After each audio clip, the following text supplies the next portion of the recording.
리틀 도서관 책 먹방 책 맛보기. 저는 밥도 먹고 책도 먹습니다. 그래야 몸도 마음도 정신도 영혼도 잘하니까요. 지난번 책 맛보기에서 도스토옙스키를 만났습니다. 저의 도스토옙스키 이해는 유치하고 어설픈 수준이었습니다. 그래서 이번 주에는 애써 외면하려고 다른 책들을 잡아보았습니다. 그렇지만 결국 또다시 읽고 말았습니다. 지난번에 충분히 매료되었으니 이번에는 그만큼 끌어당기지는 않겠지 하는 마음으로 책을 열었습니다. 그런데 이 책이 빗나갔습니다. 저를 향한 저를 찔러대는 저를 파고드는 문장들이 수없이 포진되어 있었습니다. 그래, 기꺼이 매혹당해주지 작정하고 책을 향해 덤벼들었습니다. 이번 책은 매핑 도스토옙스키입니다. 저자 서경중은 머리말에서 다음과 같이 밝혔습니다. 나는 어느덧 도스토옙스키의 족적을 찾아 러시아는 물론 카자흐스탄과 체코, 프랑스, 스위스, 독일, 영국, 이탈리아를 넘나드는 대장정에 올라 있었다. 데무노가 실제로 살았던 도시, 머물렀던 지역, 방문했던 나라를 따라가면서 그의 머릿속에서 소용돌이치던 생각과 그의 펜 끝에서 흘러나온 글을 추적하고자 했다. 이번 책 맛보기의 제목은 저자의 직접 여행기를 재구성한 독자의 간접 여행기입니다. 매핑 도스토옙스키라는 책은 도스토옙스키 생애의 물리적 이동과 정신적 움직임을 동시에 포착해낸 지도였습니다. 도스토옙스키에게 일어났던 사건, 역사적 상황, 그의 작품과 편지, 그에 대한 비평, 당대의 신문 기사와 연구 논문들 사이를 종횡무진 넘나드는 여행기였습니다.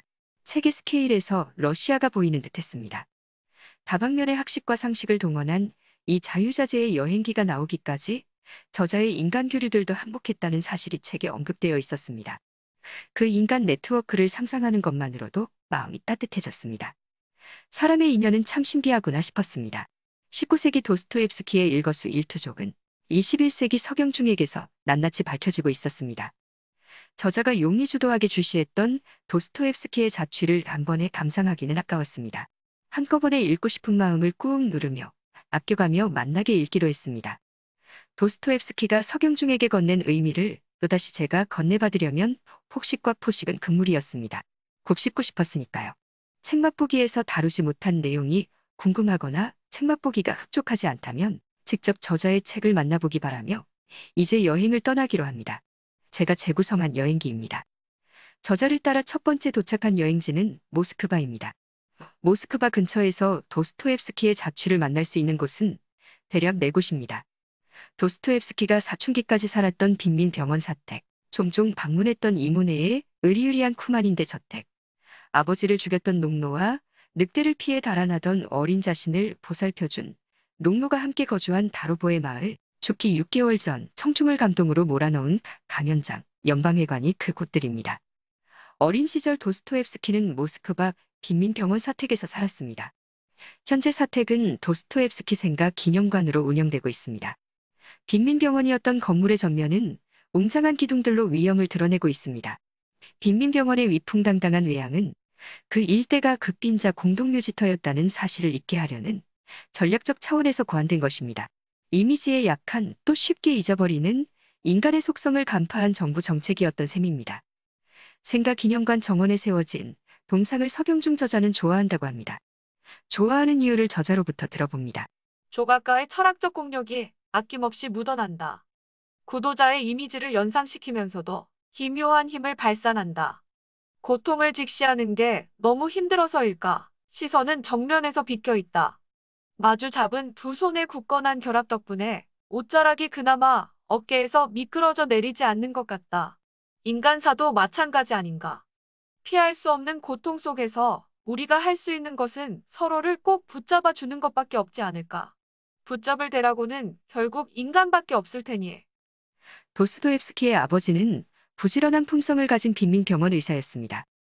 도스토옙스키는 최하층 계급의 가난과 통증과 죽음을 늘 보며 자랐다고 할 수 있습니다. 이 비참한 무리에 대한 기억은 그를 사회주의에 관심을 갖도록 했습니다. 또 소설 속으로 불러들여 독자들로 하여금 그들의 고통에 연민하도록 만들었습니다. 도스토옙스키에게 연민은 존중이나 공동체 정신의 또 다른 표현입니다. 가난한 사람에게 존중이 배제된 배급은 그들을 동물로 치부하는 처사일 수 있습니다. 서경중 저자의 견해를 옮겨봅니다. 연민은 도스토옙스키의 윤리적 어젠다. 맨 앞줄을 차지한다. 그가 의미하는 것은 값싼 동정이나 단순한 측은지심이 아니다. 요컨대 타인의 고통을 불쌍히 여길 뿐 아니라 더 나아가 함께 고통당하는 것이 곧 연민이다. 도스토옙스키는 물질의 분배가 아닌 고통의 분담에서 공존의 가능성을 발견한 것이다. 물론 연민이 인류를 고통에서 구원해 주지는 못할 것이다. 그러나 타인의 고통에 아무런 도움이 될 수 없는 무력감은 인간적인 것이다. 연민이 지상 낙원을 가져다 주지는 않지만 만일 연민마저 없다면 지상 지옥은 얼마든지 가능하다. 빈민병원에서 16년 동안 자란 도스토옙스키는 극빈층만 본 게 아닙니다. 대부호 이모네의 고급스러운 화려함도 목격했습니다. 이모네가 살았던 쿠마린데 저택을 종종 방문했으니까요. 현재 이 건물은 낡고 오래된 공동주택처럼 흉한 모습으로 보존되어 있습니다. 시베리아 유형을 마친 후 30대 후반이 된 도스토옙스키는 이 저택의 스캔들을 접하게 됩니다.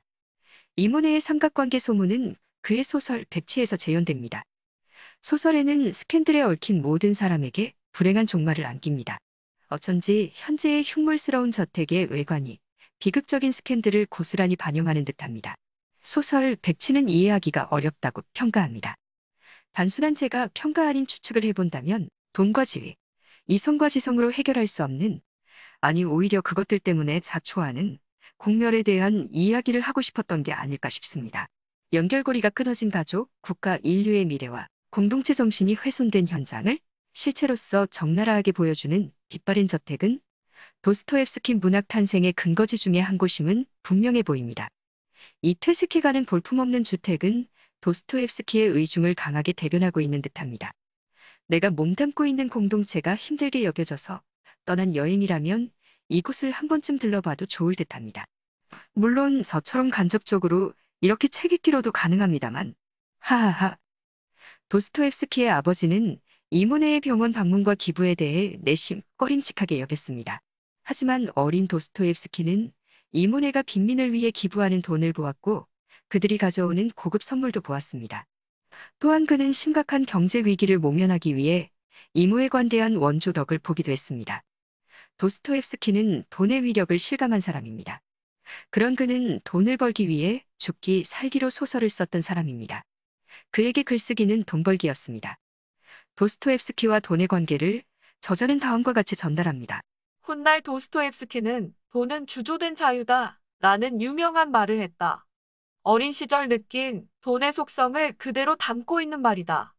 돈은 인간을 질병과 빈곤, 그리고 심리적 억압에서 해방시켜줄 수 있는 실질적이고 막강한 힘이었다. 또 그래서 돈의 부재는 부자유와 굴종, 육체적이고 정신적인 사망을 의미했다.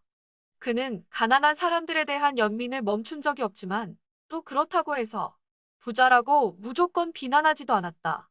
탐욕과 인색을 혐오했지만 돈 자체를 악으로 치부하지도 않았다. 다만 병적인 집착과 맹목적인 축적을 우려했다. 빈민병원과 이모네 대저택에 이어 이제 도스토옙스키 아버지가 힘들여 구입했던 영지를 향해 출발합니다. 그곳은 모스크바의 남동쪽에 있는 작은 마을입니다. 영지라고 하기에는 초라해 보일 수도 있는 수수한 다로보의 마을입니다. 이곳에는 도스토옙스키 가족들이 여름별장으로 사용하던 통나무집이 있습니다.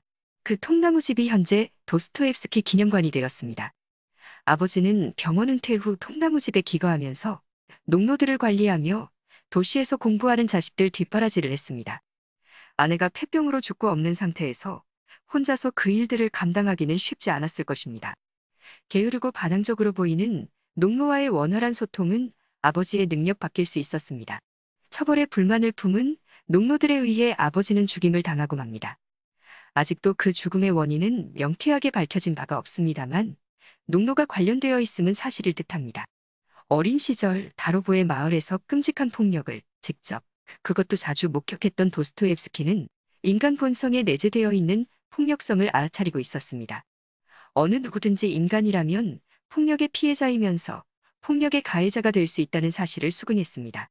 약자가 약자를 괴롭히는 폭력의 순환고리에 대한 부분을 서경중 저자의 목소리를 통해 들어봅니다. 농부들의 삶은 순박하고 목가적인 것이 아니었다. 지주한테 매질당한 농부는 집에 돌아가 아내와 아이들을 구타했다. 아버지한테 매를 맞은 아이들은 말 못하는 동물들을 학대했다. 어떤 아이들은 닭을 잡아 죽였고 또 어떤 아이들은 새 둥지에서 새끼 새를 꺼내다 모가지를 비틀었다. 폭력의 순환고리 속에서는 영원한 갑도 영원한 을도 없다. 당대 지식인들이 박애주의 차원에서 농노제 철폐를 주장했다면 도스토옙스키는 인간의 본성에 새겨진 폭력과 그것의 악순환을 읽었다. 갑을 관계에 내재된 폭력의 순환고리 속에서 바라보았다. 양측이 모두 폭력의 수레바퀴 속으로 끌려 들어가면 공멸을 향해 걷잡을 수 없이 굴러가게 된다. 가혹하면 더 가혹하게 되받아치는 것이 인간이라는 것을 도스토옙스키는 읽은 것이다. 다루보의 마을에는 아버지를 죽인 농도도 살고 있지만 도스토옙스키를 보살펴준 농노도 살고 있습니다.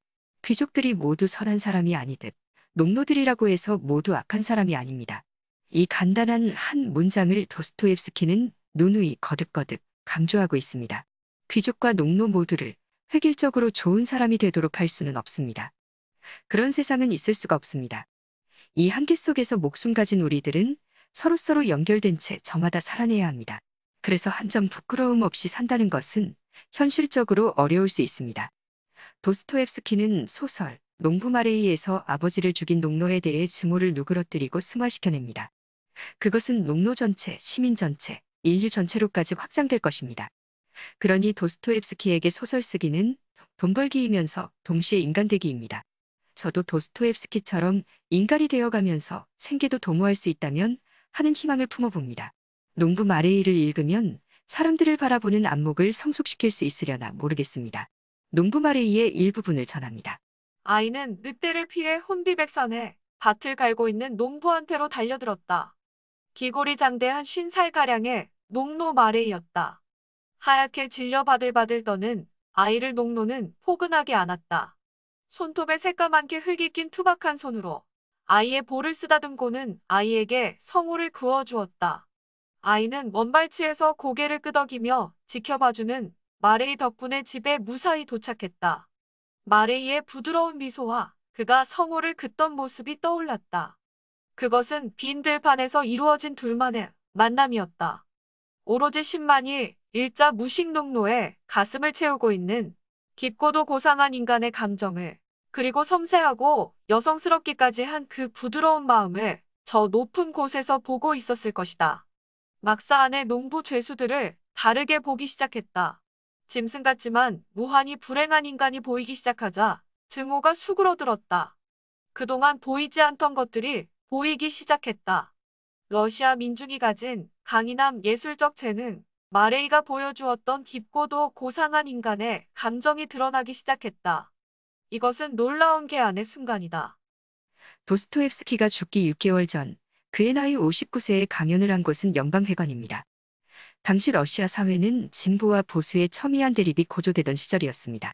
푸시킨을 기념하는 축제의 일환으로 기획된 강연에 도스토옙스키가 아픈 몸으로 참여했습니다. 저자 서경중의 설명에 의하면 푸시킨은 러시아에서 민중의 스승이자 교사로 받는 사람입니다. 황제의 위상과 맞먹는다고 해서 무관의 제왕이라는 존칭으로 불리는 사람입니다.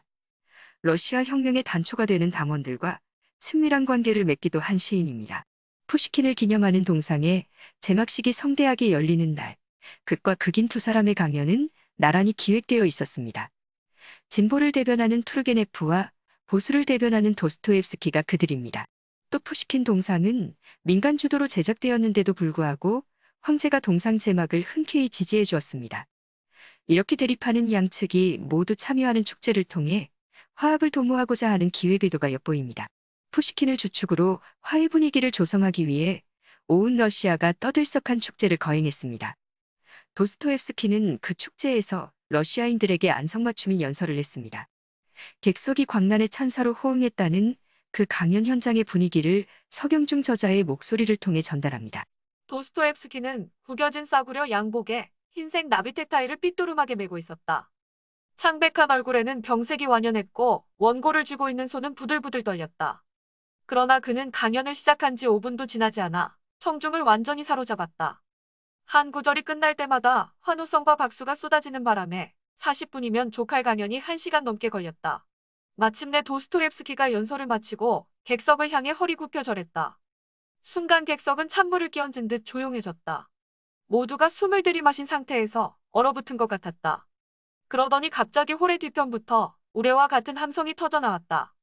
아니, 우레와 같다는 것은 턱없이 진부하고 초라한 비유다. 이어진 광란의 도가니는 그 어떤 말로도 제대로 묘사하기 어렵다. 투르게네프는 서구파적인 시각에서 유려하면서도 침착하게 다소 학문적으로 푸시킨을 평가했다. 반면 도스토옙스키는 푸시킨에 관한 말이 아닌 분열과 불안 속에 있던 러시아가 듣고 싶어하는 말을 했다. 화합과 화해와 상생과 공존을 강조했고 오로지 러시아인만이 그것을 실천할 수 있는 내공을 지니고 있다고 역설했다. 진보도 옳고 보수도 옳다. 양 진영이 반목하는 것은 오해 때문이다. 러시아는 양자를 모두 필요로 한다. 하고 그는 외쳤다. 러시아인의 사명은 전 인류적인 것이며 완전히 러시아인이 된다는 것은 곧 모든 사람의 동포가 된다는 것이다. 푸시킨은 바로 이것을 문학으로 증명해 보였으며 그래서 푸시킨은 예언자다 하고 그는 외쳤다. 연설의 내용은 황당하고 환상적이고 비논리적이었다. 그러나 즉흥적이거나 감상적인 것은 아니었다. 그는 위대한 메시지를 청중에게 전달하고 싶어 연재하던 소설까지 중단해가며 준비했던 연설이었다. 조국을 사랑하고 걱정하는 푸시킨의 마음 깊은 곳에 담긴 진정성을 천재 작가가 청중의 감성 코드에 절묘하게 자극시켰다. 그 결과 투르게네프가 받은 의례적인 박수와는 비교도 할 수 없는 전대미문의 황홀경이었던 것이다. 러시아는 그의 말에 그토록 감동할 만큼 화합에 굶주려 있었던 것이다. 러시아 민중의 불안도 리얼한 것이었고 화합에 대한 그들의 강렬한 희구도 리얼한 것이었고 러시아인 더 나아가 인간 모두의 내면에 있는 휴머니티를 강조한 도스토옙스키의 연설도 리얼한 것이었다. 진보와 보수로 나뉘어 있었지만 조국에 대한 사랑과 민족의 앞날에 대한 우려만큼은 모두가 공유하는 진짜 현실이었다. 이제 모스크바를 떠나 상트페테르부르크를 향합니다. 10대 후반의 풋풋한 소년 도스토옙스키가 청운의 꿈을 품고 대도시로 진출한 곳이 상트페테르부르크입니다. 상트페테르부르크는 도스토옙스키가 자립을 준비하고 자립을 성취하느라 노고를 바친 곳입니다. 사회주의에 반하면서 위기의 찰나도 맞이했던 곳입니다. 44년 동안 인연을 맺었던 이 도시에서 도스토옙스키는 눈을 감았습니다. 상트페테르부르크에는 그가 머물렀던 하숙집과 소설을 집필했던 셋집이 있고 공부를 했던 공명학교가 있습니다. 반체제 모임으로 체포되어 수감되었던 요새와 독방도 있고 가짜 처형이 집행되었던 광장도 있습니다. 책은 다음과 같이 상트페테르부르크 풍경을 전합니다. 러시아 제국 상트페테르부르크에 도착한 소년 도스토옙스키는 찬란한 유럽풍의 거리에 넋을 잃었다. 18세기가 시작되는 무렵 젊은 황제 표트르가 농노 죄수 포로를 동반하여 지능 늪지에다가 석조 궁전 분수 정원으로 가득한 서구 유럽으로 둔갑시킨 곳이 상트페테르부르크다. 유럽의 복사본 도시에는 황제의 서구화 열망이 얼마나 절실했는가를 반영한다. 유럽인 양 보여주기 위해 고안된 기만적인 도시가 상트페테르부르크다. 이 기만적인 도시를 러시아 문학으로 진짜 러시아로 만든 러시아만의 색깔을 드러낸 사람이 바로 도스토옙스키다. 20대의 도스토옙스키를 유명한 소설가로 부상시킨 소설은 가난한 사람들입니다. 그 소설을 썼던 하숙집이 상트페테르부르크에 있습니다. 소설 가난한 사람들은 40대 중반의 가난한 하층민이 이웃집과 처녀에게 편지도 쓰고 선물도 사주는 이야기입니다. 독자로부터 찬사를 받은 이 작품은 어쩌면 도스토옙스키가 가난한 하층 관리에게 감정을 이입하며 동병상련의 느낌으로 쓴 소설일 듯도 합니다. 도스토옙스키는 오로지 글쓰기에 의지해서 먹고 살아야 했던 사람입니다. 책 판매가 저조할 것이 예상되면 그는 형에게 불안감을 호소했습니다. 명성보다는 먹고 살기 위해 글을 썼습니다. 먹고 살기 위한 도스토옙스키의 소설 쓰기나 사랑을 구애하기 위한 하층 관리의 편지 쓰기나 모두 인간의 기본적인 생리적 욕구가 작동되는 글쓰기 상황입니다.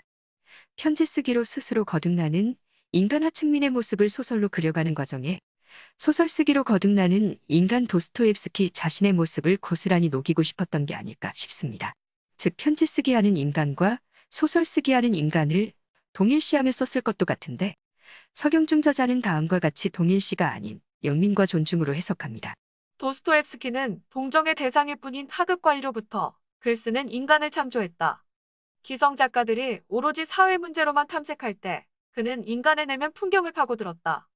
하급 관리는 험난한 삶에서 자신이 해야 할 일을 했다. 그래서 우리는 이 가난하고 비루한 인간에게서 자신에 대한 의무를 완수한 인간의 존엄을 본다.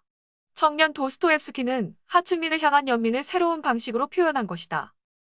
서경중 저자는 가난한 하급 관리가 연애 편지를 쓰는 정황을 전하면서 글쓰기에 잠재된 위력이 드러나는 과정을 다음과 같이 알려줍니다. 감동적입니다. 가난한 하급 관리는 편지에다 옆방 세입자의 딸이 죽었을 때의 처절한 마음도 적어보내고 번화가 거리의 풍경도 묘사해보내고 자신의 지나간 삶에 대한 회한도 적어보낸다.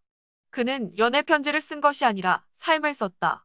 비참하고 고독하게 아무런 낙도 없이 살아온 그가 글을 쓰면서 자신의 삶을 다시 조직하고 기쁨을 느끼는 모습은 경이롭다. 궁핍도 고독도 모두 글쓰기의 소재가 된다. 그는 심지어 가난까지도 객관화시켜 나름의 해석을 한다. 일단 글의 소재로 넘어가면 고독도 그를 비천하게 만들지 못한다. 그는 궁핍한 인간이 아니라 궁핍에 관해 쓰는 저자가 된다. 그는 쓰고 또 쓴다. 저자가 되자 그는 스스로의 문체까지 점검해 볼 수 있게 된다. 전에 비해 훨씬 나아진 문장력을 연인에게 자랑하고 싶어서 비유를 사용하기도 한다. 스토리가 진행되면 될수록 그의 편지는 일종의 품격을 갖추기 시작한다. 비례해서 그의 자존감도 높아진다. 그는 편지를 쓰면서부터 무엇 하나 뛰어난 것도 없고 세련되지도 않았고 품위도 없지만 나도 사람이다. 나도 마음과 생각이 있는 사람이다. 라는 것을 깨닫는다. 글을 쓰고 누군가가 읽어주고 그 누군가가 대답해줄 때 그는 살아있는 인간이 된다. 읽어주는 사람이 없을 때, 그리하여 쓸 필요가 없을 때 그는 소멸한다. 그래서 그는 마지막 편지에 마침표를 찍지 못한다. 편지를 쓰면서 하급 관리는 인간으로 성숙하고 거듭났지만 가난에 지친 처녀는 부유한 지주를 따라갑니다. 가지 말라고 절규하는 하급 관리 때문에 눈물을 흘리는 독자도 있습니다. 독자가 눈물을 흘리게 되는 이유에 대해 저자는 다음과 같이 설명해 줍니다. 공감이 되었습니다. 중년의 하급 관리가 어떻게 편지 쓰기를 통해 품격을 가진 인간으로 되살아나는가를 보여주었기 때문이다. 편지를 쓰면서 중년 관리는 점점 더 많은 것을 보고 더 많이 읽고 더 많이 생각한다. 그도 성장하고 그의 글도 성장한다. 그는 자신만의 눈으로 세상을 읽고 인간을 읽고 문학작품도 읽고 읽은 것을 해석하기도 한다. 문학 모임에 기웃거리고 푸시킨의 소설을 읽고 경탄하기도 한다. 자신이 즐기기 위해 글을 쓰든 생계를 도모하기 위해 글을 쓰든 자신이 쓴 글을 다시 읽기 하다 보면 자신이 다 펼쳐져 모조리 드러나 보이게 마련입니다. 자기 관조에 들어갈 수밖에 없습니다. 그래서 글쓰기는 우선 자신과 소통하도록 합니다.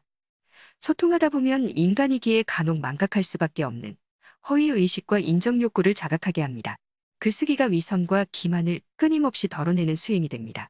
허위의식을 덜어가는 투명한 저자를 만나게 되면 그 모습을 지켜본 독자도 덩달아 자신의 가식을 덜어내며 맑아지는 순간이 있습니다. 그런 순간 눈물을 흘리게 되지 않을까도 싶습니다.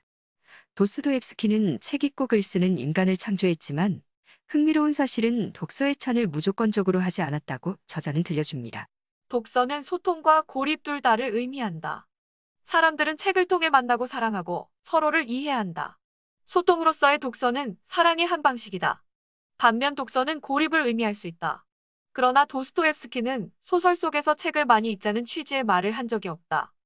책을 많이 읽은 인물이 적게 읽은 인물보다 반드시 더 훌륭한 것도 아니다. 오히려 도스토옙스키는 어설픈 독서, 잘못된 독서, 현실과 괴리된 독서에 대해서 경고를 게을리하지 않았다. 현실에서 도피하기 위한 독서는 몽상으로 변형시킨다. 세상과 교감하거나 소통할 수 없는 인물들이 책의 세계에 집거할 때 은둔형 외톨이가 탄생한다. 그들은 책에서 읽은 혹은 책에서 잘못 읽은 이론으로 무장한 채 책을 읽듯이 말하고 책에서처럼 행동한다. 도스토옙스키에게 책만 읽는 것과 책 안 읽는 것은 비슷하게 위험하다. 도스토옙스키의 경고를 마음에 새기면서 이만 여기서 책 맛보기를 마무리 지어야겠습니다. 좋은 내용들을 많이 전달하고 싶은 욕심이 앞서다 보니 맛깔스럽게 내용을 간추리지 못하게 됩니다. 횡설수설하느라 메모한 내용들을 책 맛보기로 미처 옮기지 못한 채 끝내려고 하니 아쉽습니다. 부끄럽기도 하지만 책 맛보기 하는 시간은 항상 저에게 소소한 재미를 줍니다. 일상과 책 맛보기를 조화롭게 유지할 수 있도록 지혜와 능력과 체력이 점차 생겨나길 기대하면서 마치기로 합니다. 지금까지 황진이었습니다.